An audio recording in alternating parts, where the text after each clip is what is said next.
Agora a gente conversa com Juca Kfouri sobre a operação do Ministério Público de Goiás para investigar a suspeita de manipulação, de novo, de resultados em 6 estados do Brasil. Juca, conta pra gente como é que funciona esse suposto esquema. Um ótimo dia para você. Para vocês também. Olha, na verdade, também é interessante contextualizar. Onde tem aposta, tem corrupção. Seja no campo que for. No campo esportivo, também. Isto não é nenhuma novidade. Quando essas casas de aposta chegaram ao Brasil, eu escrevi, sei lá quantas vezes, que em breve teríamos escândalos de manipulação de resultado no Brasil. Por que eu fiz isso? Porque eu sou um gênio, tenho uma visão de futuro, uma perspectiva dos fatos que vão acontecer mais adiante? Não, meramente por uma questão de experiência própria.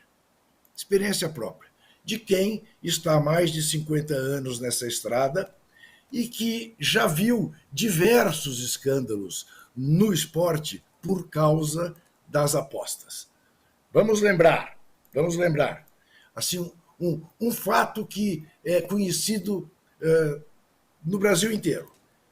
O jogador que derrotou o Brasil na famosa Copa do Mundo de 82, a triste derrota em Sarriá para a Itália, Paulo Rossi fez os 3 gols da vitória da Itália, 3-2 contra o Brasil, vinha de acabar de ser anistiado, entre aspas, ter a sua pena comutada, porque tinha sido condenado a 3 anos por ter participado de um esquema do que na Itália se chamava de totonero, era a loteria negra, né? Como sempre, né? Há que se pôr a cor negra naquilo que não é bem feito. Muito bem. Depois do Paulo Rossi, no próprio ano de 82, essa capa que vocês estão vendo, a revista Placar, que eu então dirigia, depois de uma reportagem que levou 1 ano para ser feita pelo repórter Sérgio Martins, denunciou a existência de uma máfia da loteria esportiva no Brasil. A loteria esportiva que distribuía e fazia milionários, distribuía dinheiro, como toda loteria, e fazia milionários no país. A partir desta denúncia, 125 pessoas denunciadas, entre jogadores, árbitros, cartolas, técnicos, a loteria esportiva perdeu a sua credibilidade e nunca mais foi a mesma. Esta foi a denúncia em 82 da revista Placar, para ficar aqui no Brasil.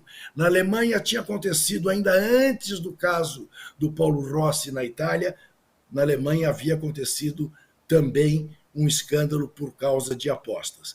Depois, em 2005, esta é mais recente, famoso Campeonato Brasileiro do caso Edilson Pereira de Carvalho, denunciado pela revista Veja, repórter André Rizek, mostrando que um árbitro, Edilson Pereira de Carvalho, participava de um esquema de manipulação de resultados numa loteria clandestina feita aqui no Brasil. E agora, com a entrada dessas casas de aposta que vêm de fora do Brasil, mais uma vez a gente tem esse tipo de denúncia. Com a sofisticação loteria esportiva, a manipulação se dava no resultado dos jogos. Comprava-se goleiros, comprava-se jogadores para fazer resultados. Agora, essas apostas elas se dividem entre N momentos.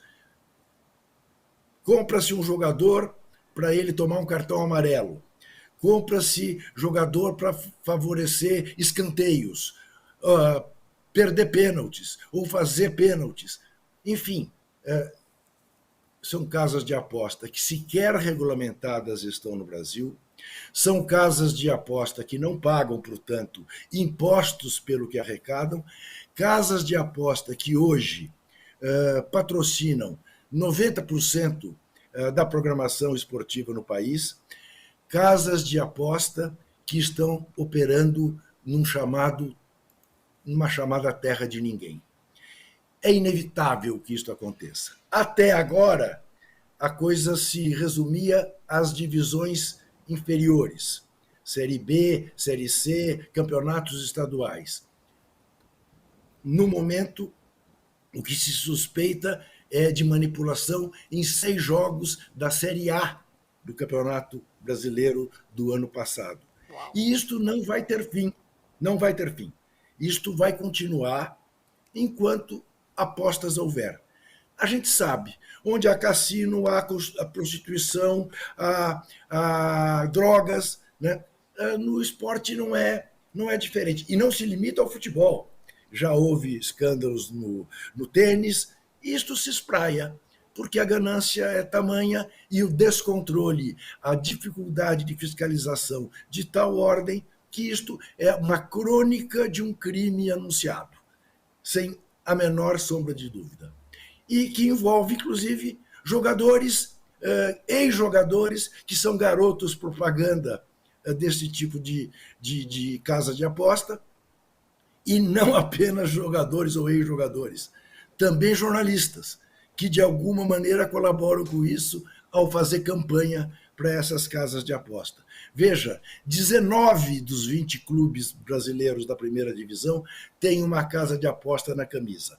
A Premier League acaba de proibir que seja o anunciante principal a partir da temporada de 25-26, mas continuará permitindo que se ponha na manga ou nas placas dos estádios. Quer dizer, é uma proibição para inglês ver.